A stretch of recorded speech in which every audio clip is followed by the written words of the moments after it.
കുലു വഷ്റബു വലാ തുസ്രിഫു. അപ്പൊ ഭക്ഷണം കഴിക്കുമ്പോൾ ആദ്യം ഭക്ഷണം കഴിക്കുക, എന്നിട്ട് വെള്ളം കുടിക്കുക. എന്നിട്ട് രണ്ടാമത് പറയുന്ന കാര്യം എന്താ? വലാ തുസ്രിഫു, നിങ്ങൾ എന്ത് ചെയ്യരുത്, അത് വേസ്റ്റ് ആക്കരുത്, ഇസ്രാഫ് ആക്കരുത്. ഇസ്രാഫ് പറഞ്ഞാൽ വേസ്റ്റ് ചെയ്യരുത്. ഒരു ചെറിയ ആവശ്യത്തിന് ഭക്ഷണം തോനുണ്ടായിക്കാണ്ട് എന്ത് ചെയ്യരുത്, അത് വെറുതെ കളയാൻ പാടില്ല. എത്രയോ ഭക്ഷണം കഴിക്കാത്ത ആളുകൾ എവിടെ ഉണ്ട്? ഇന്ന് ലോകത്തുണ്ട്. ഫലസ്തീനിൽ കണ്ടില്ലേ, ഭക്ഷണം കിട്ടാതെ ആളുകൾ മരണപ്പെട്ടു പോവുകയാണ്. ഇനി നമ്മൾ പറയുന്നത് ഒരു വിഷയമാണ്. എന്താണ്? മിസ്രിലെ രാജാവ് മുഖൗക്കിസ് എന്ന് പറയുന്ന രാജാവ് മദീനയിലേക്ക് ഒരു ഡോക്ടറെ പറഞ്ഞയച്ചു. എന്തിനായിരുന്നു ആ ഡോക്ടറെ പറഞ്ഞയച്ചത്? അവിടെ ചികിത്സിക്കാൻ വേണ്ടിയിട്ട്. അദ്ദേഹം ചികിത്സിക്കാൻ വേണ്ടിയിട്ട് എവിടെ പോയി? മറുപടി പറയും. എവിടെ പോയി? മദീനയിൽ ചെന്നപ്പോൾ ഈ മുഖൗക്കിസ് രാജാവ് പറഞ്ഞയച്ച ഡോക്ടർ മദീനയിൽ ചെന്നപ്പോൾ ഒരു രോഗിനെയും കാണുന്നില്ല. കാണാതെ വന്നപ്പോൾ കാര്യം അന്വേഷിച്ചു, എന്താണ് ഇവിടെ രോഗികൾ ആരും ഇല്ലാത്തത്? അപ്പോൾ എന്താ മറുപടി? നബി സല്ലല്ലാഹു അലൈഹി വസല്ലമ ഡോക്ടറോട് പറഞ്ഞു. ആരോടാ പറഞ്ഞത്? എന്താ പറഞ്ഞത്? ഞങ്ങൾ വിശന്നാലേ ഭക്ഷണം കഴിക്കൂ. നമുക്ക് തോന്നുമ്പോൾ ഒന്നും തിന്നാൻ പാടില്ല. അങ്ങനെ തിന്നാൽ നമ്മുടെ ശരീരത്തിന് വളർച്ച കൂടൂല, രോഗങ്ങൾ കൂടും, പ്രയാസങ്ങൾ കൂടും. വിശപ്പുണ്ടാകുമ്പോൾ മാത്രം ഭക്ഷണം കഴിക്കുക. അല്ലാതെ പണ്ട് നമ്മൾ റെയിൽവേ സ്റ്റേഷനിൽ ഗേറ്റ് അടക്കലുണ്ടല്ലോ, ട്രെയിൻ പോകുമ്പോൾ അല്ലേ, ആ ട്രെയിനും കണ്ട് പോയി കഴിഞ്ഞാൽ പിന്നെ എന്താവും? അത് തുറന്നു കഴിഞ്ഞാൽ പിന്നെ ആൾക്കാർ നോക്കുന്നില്ല. ബൈക്കും പോവും, കാറും പോവും, ഓട്ടോറിക്ഷയും പോവും, ലോറിയും പോവും. ആരും ചിലപ്പോൾ നിന്ന് കൊടുക്കില്ല. ഒരു പാച്ചിലേക്കാർ എല്ലാവരും കൂടി അല്ലേ. ഇതുപോലെ ആവാൻ പാടില്ല. നമ്മളെ എല്ലാം നിയന്ത്രണം വേണം ഓരോന്നും കഴിക്കുന്നതിന്. നബി സല്ലല്ലാഹു അലൈഹി വസല്ലം പറഞ്ഞു, ഞങ്ങൾ വിശന്നാലേ ഭക്ഷണം കഴിക്കൂ. പിന്നെ രണ്ടാമത് പറഞ്ഞത് എന്താ? കഴിക്കുമ്പോൾ വയറ് നിറച്ച്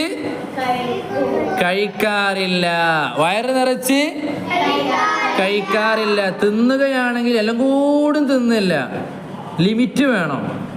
ചോറ് കഴിക്കുമ്പോൾ ഒന്ന് പറ്റാത്തതും പറ്റണതും എല്ലാം കൂടി കഴിച്ചിട്ടുണ്ടെങ്കിൽ നമ്മളെ വയറ് ഇളക്കം പിടിക്കും. നമുക്ക് കഴിക്കാൻ പറ്റുന്ന ഭക്ഷണങ്ങൾ മഹാന്മാരായ പണ്ഡിതന്മാർ പഠിപ്പിക്കുന്നത്, ചില ഭക്ഷണങ്ങൾക്ക് ചൂടുണ്ടാവും, ചില ഭക്ഷണങ്ങൾക്ക് എന്തുണ്ടാവും? ചില ഭക്ഷണങ്ങൾക്ക് തണുപ്പായിരിക്കും. ചൂടും തണുപ്പും കൂടുമ്പോൾ എങ്ങനെ ഉണ്ടാവും? അത് നമ്മളെ ശരീരത്തിന് വേറൊരു ഫീലിംഗ് ആയിരിക്കും ഉണ്ടാവുക. അപ്പോൾ ചിലപ്പോൾ വയറിളക്കം ഉണ്ടാവും, വയറുവേദന ഉണ്ടാവും. അപ്പോൾ ചില ഭക്ഷണത്തിൻ്റെ കൂടെ ചില ഭക്ഷണം കഴിക്കാൻ പറ്റില്ല എന്നാണ്. രാത്രി ചില ഭക്ഷണം കഴിക്കാൻ പറ്റില്ല, അങ്ങനെ പലതുണ്ട്. മനസ്സിലായി? സ്വാഭാവികമായിട്ട് ചൂടിൻ്റെ കൂടെ തണുപ്പും കൂടിയേ നടക്കുമോ? പറ്റുമോ? ഇല്ല. അപ്പൊ ഇങ്ങനെയൊക്കെ നബിതങ്ങൾ പഠിപ്പിക്കുന്നുണ്ട്. അപ്പൊ നബിതങ്ങൾ പറഞ്ഞു, ഞങ്ങൾ വിശന്നാലേ ഭക്ഷണം കഴിക്കുമ്പോൾ വയറ് നിറച്ച് കഴിക്കാറില്ല. ഇനി നെക്സ്റ്റ് നോക്കി. നബി സല്ലല്ലാഹു അലൈഹി വസല്ലമ പറഞ്ഞു, മനുഷ്യൻ നിറക്കുന്ന പാത്രങ്ങളിൽ വയറിനേക്കാൾ മോശമായതില്ല. അപ്പോൾ നമ്മൾ ഒരുപാട് പാത്രങ്ങൾ നിറക്കുന്നുണ്ട്. വെള്ളം നിറക്കുന്നുണ്ടാവും, ചോറുണ്ടാക്കിക്കൊണ്ട് നിറക്കുന്നുണ്ടാവും, പിന്നെ ജ്യൂസ് ഉണ്ടാക്കി നിറക്കുന്ന പാത്രം ഉണ്ടാവും, വെള്ളം കൊടുന്ന് നിറക്കുന്ന പാത്രം ഉണ്ടാവും, കറി നിറക്കുന്ന പാത്രം ഉണ്ടാവും. നമ്മൾ വയറ് ഒരു പാത്രം എന്ന് കരുതിക്കോളി. എന്നാൽ ഈ പാത്രങ്ങളെ കൂട്ടത്തിൽ വെച്ച് ഏറ്റവും മോശമായ പാത്രം ഏതാണ് രാജിന്? വയറ്. അതെന്താ?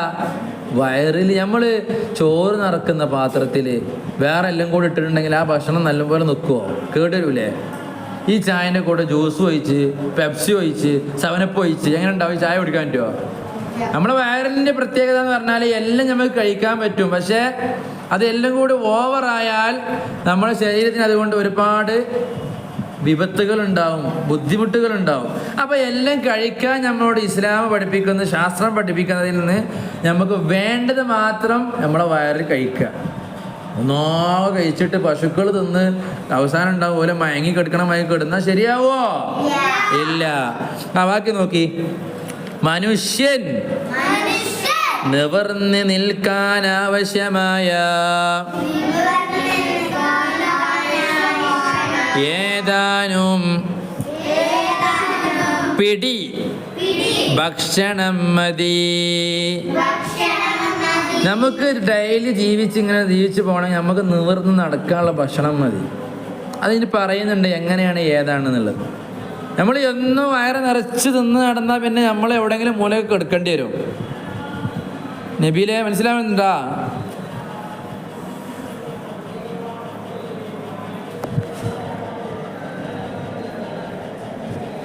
അത് പോരെങ്കിൽ വയറിൻ്റെ 1/3 ഭാഗം ഭക്ഷണം കഴിക്കട്ടെ. നമ്മുടെ വയറിൻ്റെ ഉള്ളിലുള്ള ആ എത്ര സ്ഥലം ഉണ്ടാവും നമ്മൾ ഭക്ഷണം കഴിക്കാൻ, അതിനെ 3 പാർട്ടാക്കുക. എന്നിട്ട് അതിൽ 1 ഭാഗം നമ്മൾ ഭക്ഷണം കഴിക്കുക. എത്ര ഭാഗം? 1 ഭാഗം. അതാണ് നമ്മുടെ ശരീരത്തിന് ഏറ്റവും നല്ലത്. 1 ഭാഗം ഇനി എന്താക്കണം? 2ാമത്തെ ഭാഗം. 3ാമത്തെ ഭാഗം എന്താക്കണം? നമ്മുടെ പുസ്തകത്തിൽ പറയുന്നുണ്ട്, നോക്കി. 1/3 വെള്ളം കുടിക്കട്ടെ. ഇപ്പൊ നമ്മള് വയറിന്റെ ഉള്ളിലുള്ള സ്ഥലത്തെ എത്ര ഭാഗമാക്കി? 3. 1ാമത്തത് ഭക്ഷണം, 2ാമത്തത് വെള്ളം, 1/3 ഭാഗം കാലിയാക്കി ഇടട്ടെ എന്ന്. 1/3 ഭാഗം കാലിയാക്കി ഇടുക. അതെന്തിനാണ്? എന്തിനാ 3ാമത്തത് കാലിയാക്കി ഇടുന്നത്? ഇപ്പൊ 2 വയറ് ഫുള്ളായി, ഇനി 1 കൂടെ ഉണ്ട്. മുസ്ലിങ്ങളുടെ ഭക്ഷണക്രമം ഇങ്ങനെയായിരിക്കും.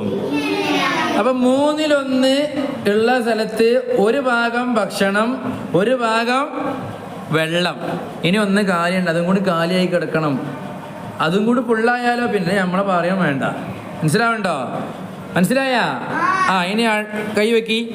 എല്ലാ നല്ല കാര്യങ്ങളിലും മാതൃക നബി സല്ലല്ലാഹു അലൈഹി വസല്ലമയാണ്. അല്ലേ? നമ്മളെ നേതാവാരാ? നബി സല്ലല്ലാഹു അലൈഹി വസല്ലം. ആ നബിതങ്ങളാണ് നമുക്ക് എല്ലാം പഠിപ്പിച്ചു തന്നിട്ടുള്ളത്, അല്ലേ?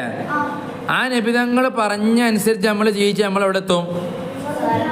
ആ നബിതങ്ങൾ ചെയ്യാൻ പാടില്ല എന്ന് പറഞ്ഞ കാര്യം നമ്മൾ ചെയ്താൽ എവിടെ എത്തും? എന്താണ് സ്വർഗം എന്ന് പറഞ്ഞാൽ? കാലാകാലം അവിടെ താമസിക്കാം, ഇഷ്ടമുള്ളതെല്ലാം കിട്ടും. നരകം എന്ന് പറഞ്ഞാലോ? കാലാകാലം നരകത്തിൽ എന്നും നമുക്ക് ശിക്ഷയിക്കാരോ. ഏതാ വേണ്ടി തിരഞ്ഞെടുക്കേണ്ടത് ആഷിക? സ്വർഗമാണോ നരകമാണോ? സ്വർഗം.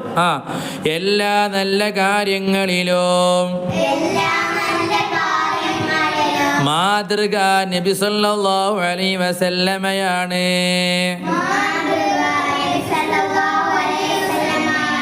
അവിടുന്ന് ഒരു ഭക്ഷണവും മടക്കി അയക്കാറില്ല.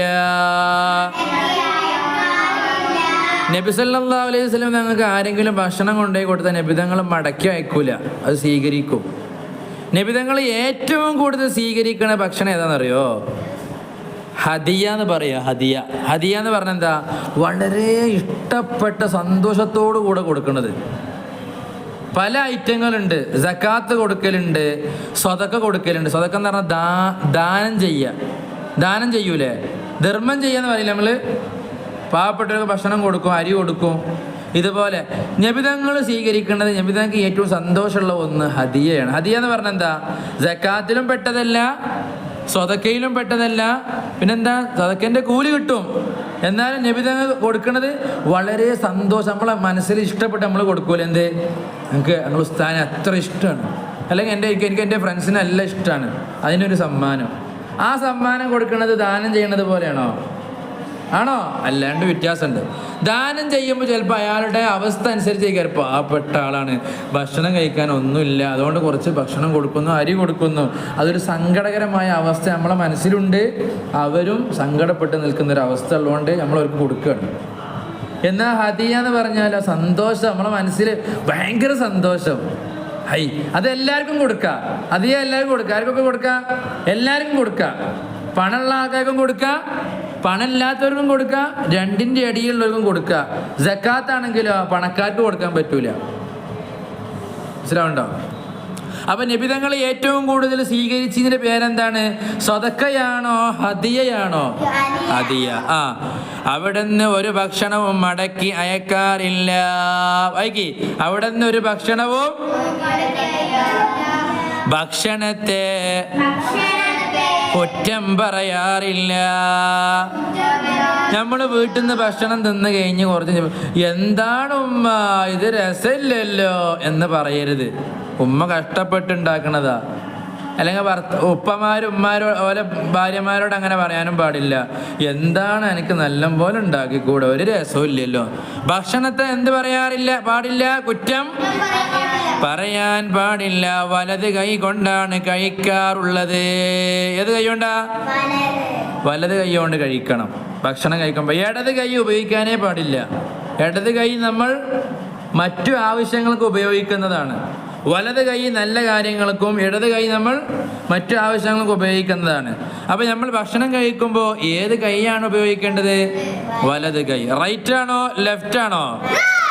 റൈറ്റ്. ബാക്കി തിന്നു കഴിഞ്ഞാൽ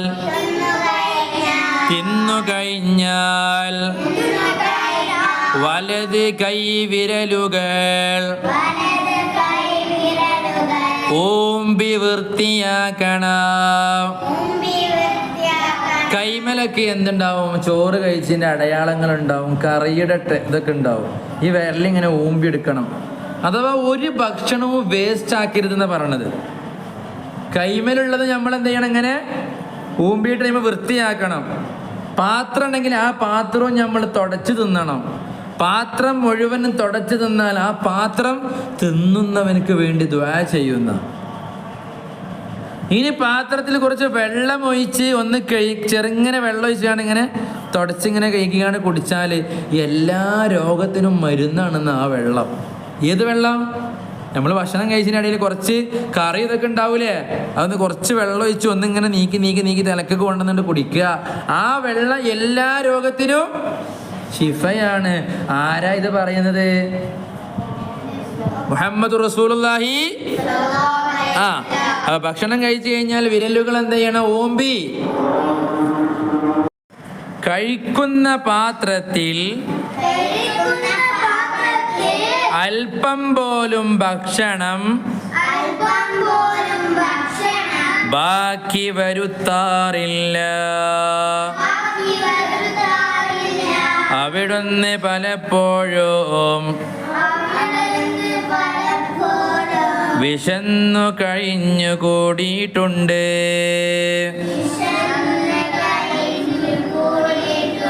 എത്രത്തോളം നബിതങ്ങൾ വിശന്നിട്ട് ഭക്ഷണം ഇല്ലാതിരുന്നപ്പോൾ വയറ്റത്ത് കല്ല് വെച്ച് കെട്ടി അങ്ങനെ ദിവസങ്ങൾ കഴിച്ചിട്ടുണ്ട്. നമ്മൾ വയറ് കാലിയായ സ്വാഭാവികമായിക്കാണ്ട് നമ്മളിങ്ങനെ ഒട്ടിപ്പിടിക്കൂലേ, ഇങ്ങനെ ക്ഷീണിച്ച പോലെ. വയറ് കാലിയായാൽ വയറ് ഫുള്ളാണെങ്കിൽ നമ്മൾ നിവർന്ന് നിൽക്കും. അപ്പോൾ ഈ ഇതുപോലെ നിവർന്ന് നിൽക്കാൻ വേണ്ടിയിട്ട് ഖന്തക്ക് യുദ്ധം നടക്കണ ഇതിന് മുന്നായിട്ട് നബിതങ്ങൾ ഖന്തക്ക് കിടങ്ങ് കീറുന്നതിന് വേണ്ടിയിട്ട് അവിടെ സ്വഹാബത്തിൻ്റെ കൂടെ ഒരുമിച്ച് കൂടി നിന്ന സമയത്ത് നബിതങ്ങളെ ഭക്ഷണം ഇല്ലാതെ കഴിച്ചിട്ടില്ല. വയറ് കാലിയായിക്കണം. നബിതങ്ങൾ അറിയാതിരിക്കാൻ വേണ്ടിയിട്ട് വയറിങ്ങനെ നിവർത്തി പിടിച്ചതിനുള്ളിൽ കല്ല് വെച്ച് കെട്ടി ഇങ്ങനെ. അപ്പോൾ ഇങ്ങനെ നിൽക്കും. സ്റ്റഡി നിൽക്കണ്ടില്ലേ, ഇതുപോലെ ഇങ്ങനെ ഉണ്ടായിരുന്നു എന്ന്. അപ്പോൾ എന്താ പറഞ്ഞത്? അവിടെ നിന്ന് പലപ്പോഴും വിശന്ന് കഴിഞ്ഞ് കൂടിയിട്ടുണ്ട്. എങ്ങനെ? ഇനി ഭക്ഷ്യവസ്തുക്കളെ ആദരിക്കണം. ഭക്ഷ്യവസ്തുക്കളെ നമ്മൾ ആർക്കെങ്കിലും എന്തെങ്കിലും ഭക്ഷണത്തിൻ്റെ സാധനങ്ങൾ ഇട്ട് കൊടുക്കരുത്, എറിഞ്ഞു കൊടുക്കുക. ഒരു പക്ഷിയോ എന്തെങ്കിലും തിന്നാൻ വരുമ്പോൾ അതിന് ദോശയൊക്കെയാണ് നമ്മളിങ്ങനെ എറിഞ്ഞു കൊടുക്കുക, പാടില്ല. മനസ്സിലാവണ്ട? ഒരാൾക്കൊരു മാങ്ങ നമ്മൾ തിന്നാൻ കൊടുക്കുകയാണെങ്കിൽ എറിഞ്ഞ് കൊടുക്കരുത്. ഒരാൾക്ക് നമ്മൾ റൊട്ടി തിന്നാൻ കൊടുക്കുകയാണെങ്കിൽ എറിഞ്ഞ്, ഒരാൾക്കൊരു മുട്ടായി കൊടുക്കുകയാണെങ്കിൽ പോലും നമ്മൾ എറിഞ്ഞ് കൊടുക്കരുത്. നല്ലപോലെ ഇഷ്ടപ്പെട്ട് കൈകൊണ്ട് കൊടുക്കുക. ഭക്ഷ്യവസ്തുക്കളെ ആദരിക്കണം. വായിക്കി. അവ പായാക്കരുത്, ഭക്ഷണത്തിലേക്ക് ഊതരുത്, ചൂടുള്ള ഭക്ഷണമാണെങ്കിൽ അതിലേക്ക് ഊതരുത്. ചൂടുള്ള ചായ ആണെങ്കിൽ എന്ന് പറഞ്ഞ് ഊതിക്കാണ്ട് കുടിക്കരുത്. മനസ്സിലാവണ്ട? ചൂടാറുന്നത് വരെ കാത്തിരിക്കണം. അപ്പോൾ ഒരു ഭക്ഷണം പെട്ടെന്ന് നമുക്ക് കഴിക്കണമെങ്കിൽ ചൂടുണ്ടായില്ല, ആ ഭക്ഷണം ചൂടാറണമെങ്കിൽ നമ്മൾ സാധാരണ ചെയ്യലെന്താ, ഒരു ഫാൻ ഇട്ടിട്ട് അവിടെ നമ്മൾ അതിൻ്റെ താഴത്ത് വെക്കൂലേ. ഡൈനിങ് ഹാളിലൊക്കെ ചിലപ്പോൾ ഫാൻ ഉണ്ടാവും, അത് ഇട്ടാൽ ചൂടാറും അല്ലേ. അല്ല നമ്മൾ ഊതിക്കാണ്ട് എന്ത് ചെയ്യരുത്, ചൂട് ആറ്റരുത്. ബാക്കി ഭക്ഷിക്കാൻ തുടങ്ങുമ്പോൾ ബിസ്മില്ലാഹിർ റഹ്മാനിർ റഹീം എന്ന് ചൊല്ലണം.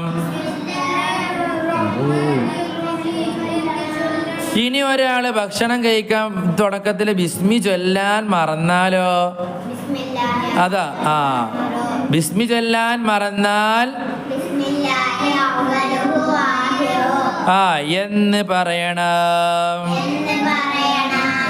അപ്പൊ ഇത് രണ്ടേ നമ്മൾ പഠിച്ചു. ഇനി അടുത്തത് കഴിഞ്ഞ ശേഷം. ഏത് കഴിച്ച ശേഷം കഴിച്ച ശേഷം അൽഹംദുലില്ലാഹില്ലദീ അത്അമനി ഹാദാ വറസഖനീഹി മിൻ ഗൈരി ഹൗലിൻ മിന്നി വലാ ഖുവ്വ. ഈ ദിക്ർ ചൊല്ലണം. എന്തായിരുന്നു? അൽഹംദുലില്ലാഹില്ലദീ അത്അമനി ഹാദാ വറസഖനീഹി മിൻ ഗൈരി ഹൗലിൻ മിന്നി വലാ ഖുവ്വ എന്ന് ചൊല്ലണം. ഇനി അടുത്തത് ഇവയെല്ലാം ഭക്ഷണം കഴിക്കുന്നതിൻ്റെ സുന്നത്തുകളിൽ പെട്ടതാണ്. ഇടതു കൈ വിസർജ്യങ്ങൾ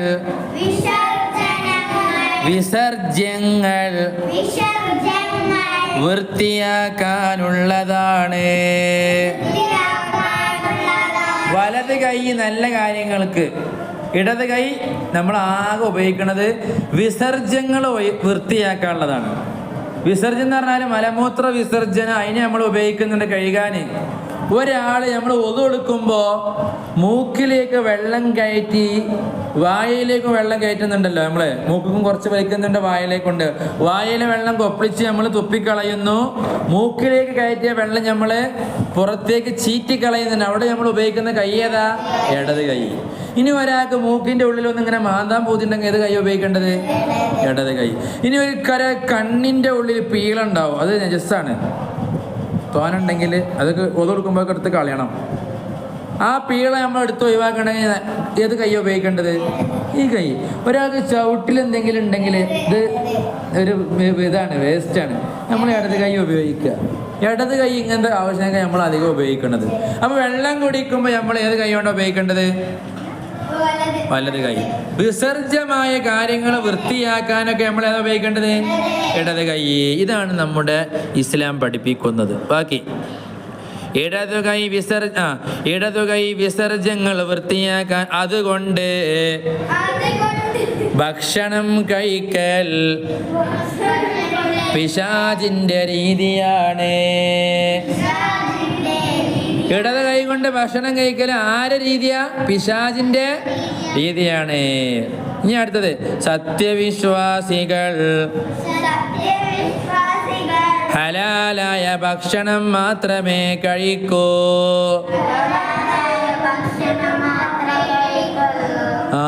ഹലാലായ ഭക്ഷണം മാത്രമേ കഴിക്കുള്ളൂ. ആര്? സത്യവിശ്വാസികൾ. ഹലാലായ പാനീയമേ കുടിക്കൂ. അപ്പൊ നമ്മളിങ്ങനെ പോണടിയിലൂടെ റോട്ടിലൊരു മാങ്ങ വീണ് കിടക്കുന്നുണ്ട്, നമുക്ക് കഴിക്കാൻ പറ്റുമോ? പറ്റൂല. നടന്നു പോകുമ്പോൾ ഒരു മിഠായി റോട്ടിൽ കിടക്കുന്നുണ്ട്, വയലിൽ കിടക്കുന്നുണ്ട്, കഴിക്കാൻ പറ്റുമോ? അത് ഹലാലല്ല. എന്ത് ഹലാൽ പറഞ്ഞാല് നമുക്ക് അനുവദനീയമല്ല. നമുക്ക് അനുവദനീയമായത് നമ്മുടെ ഉമ്മ ഉപ്പ വീട്ടുകാർ മേടിച്ച് തന്നത്, നമ്മുടെ വീട്ടിലുണ്ടായത്. മാങ്ങയാണെങ്കിൽ മാങ്ങ മരത്തിലുണ്ടായത്, അപ്പുറത്തെ അയൽവാസിന്റെ വീട്ടിൽ നിന്നൊരു മാങ്ങ നമ്മുടെ വീട്ടിലേക്ക് വീണാൽ പോലെ അവരോട് ചോദിക്കാതെ കഴിക്കാൻ പാടില്ല. ഓർക്ക് ഇഷ്ടം ഉണ്ടാവൂല. ഉണ്ടാവോ? ഉണ്ടാവൂല. ഉദാഹരണം, നമ്മളെ ലാസിന്റെ വീട്ടിൽ നാവൽപഴമുണ്ട്. ആ നാവൽപഴത്തിൻ്റെ കൊമ്പിൽ നിന്നും പഴം എവിടേക്ക് വീഴുന്നുണ്ട്? അപ്പുറത്തുള്ള വീട്ടിലുള്ള നബീലിൻ്റെ വീട്ടിലേക്ക് വീഴുന്നുണ്ട്. നബീൽ അത് എന്നും എടുത്ത് കഴിക്കുന്നു. പക്ഷേ ലാസിന് അത് തൃപ്തിയില്ല. ആരാണ് ഈ ഭക്ഷണത്തിന് ഈ മരത്തിന് വെള്ളം ഒഴിച്ചു കൊടുക്കുന്നത്? ആ മരം വൃത്തിയായി സൂക്ഷിക്കണത് ആരാ? അത് ആരെ വീട്ടുമുറ്റത്താണുള്ളത്? അത് ലാസിൻ്റെ. അപ്പോൾ ലാസിനോടൊന്ന് സമ്മതം ചോദിക്കുക. ലാസിന് എൻ്റെ മരത്തിൽ നിന്ന് എൻ്റെ വീട്ടിലേക്ക് വീഴാറുണ്ട്, ഞാനത് കഴിക്കട്ടെ. കഴിച്ചോളൂ എന്ന് പറഞ്ഞാൽ കഴിക്കാം, അല്ലാതെ നമ്മൾ ഭക്ഷണം കഴിക്കുക. ഖുർആൻ പറയുന്നു. എന്താ ഖുർആൻ പറഞ്ഞത്? യാ അയ്യുഹന്നാസ്, യാ അയ്യുഹന്നാസ് കുലൂ മിമ്മാ ഫിൽ അർളി ഹലാലൻ ത്വയ്യിബാ. പറയുന്നു യാ അയ്യുഹന്നാസ് പറഞ്ഞ മനുഷ്യരെ, ഭൂമിയിലെ ഭക്ഷണത്തിൽ നിന്ന് ഹലാലായ നല്ലത് ഭക്ഷിക്കുക. ഭൂമിയിൽ ഒരുപാട് ഭക്ഷണം ഉണ്ടായിരുന്നു, ഹലാലായത് നമുക്ക് അനുവദനീയമായത് ഭക്ഷിക്കുക. അതിൽ പെട്ട ഒന്നാണ് അടുത്ത അയൽവാസിൻ്റെത് ഭക്ഷിക്കണേ പോലും അവരോട് എന്ത് ചോദിക്കണം?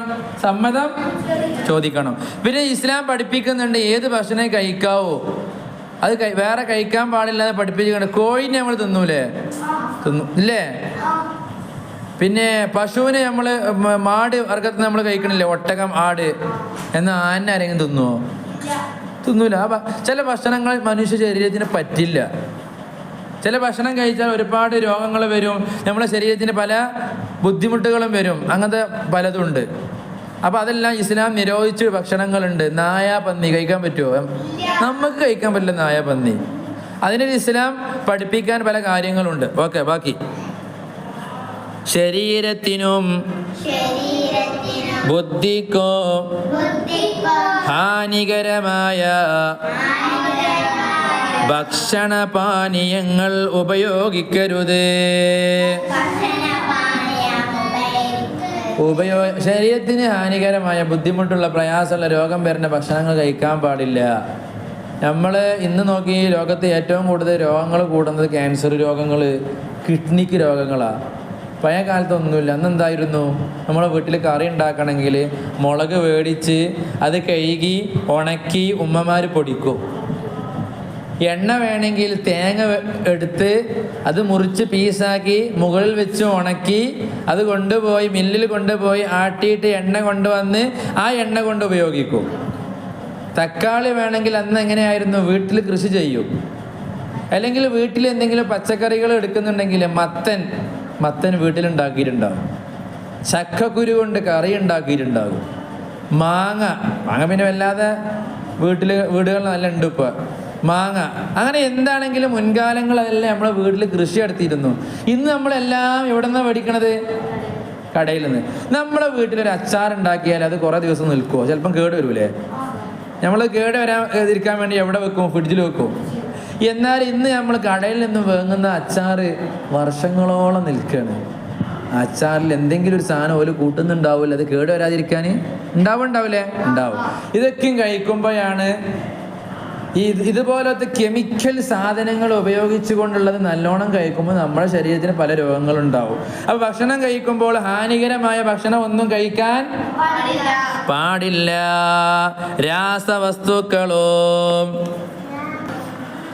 രാസവസ്തുക്കളും കൃത്രിമ നിറങ്ങളും. നിറം നമ്മൾ ചിലപ്പോൾ ചോറ് ഭക്ഷണത്തിന് രസം കിട്ടാൻ വേണ്ടി കുറേ നിറം കൂട്ടും. നിറം കൂട്ടലില്ല. ആ നിറം കൂട്ടണതൊക്കെ ഒന്നും പറ്റൂല. ചേർന്ന നിറം നിറങ്ങളും ചേർന്ന ഭക്ഷണം ഒഴിവാക്കണം.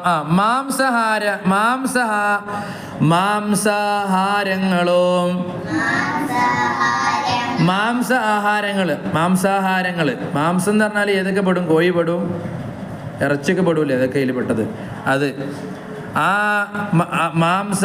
മാംസ ആഹാരങ്ങളും മറ്റും ഹലാലാണെന്നും ഹാനികരമല്ലെന്നും ഉറപ്പ് വരുത്തണം. ഹലാലായ മാംസഭക്ഷണം കഴിക്കുക. നമ്മൾ നേരത്തെ പറയുന്ന നായ പന്നി പറ്റൂല. നമ്മുടെ ശരീരത്തിന് ബുദ്ധിമുട്ടുള്ള ഭക്ഷണം കഴിക്കാൻ പറ്റൂല. പറ്റുമോ? പറ്റൂല.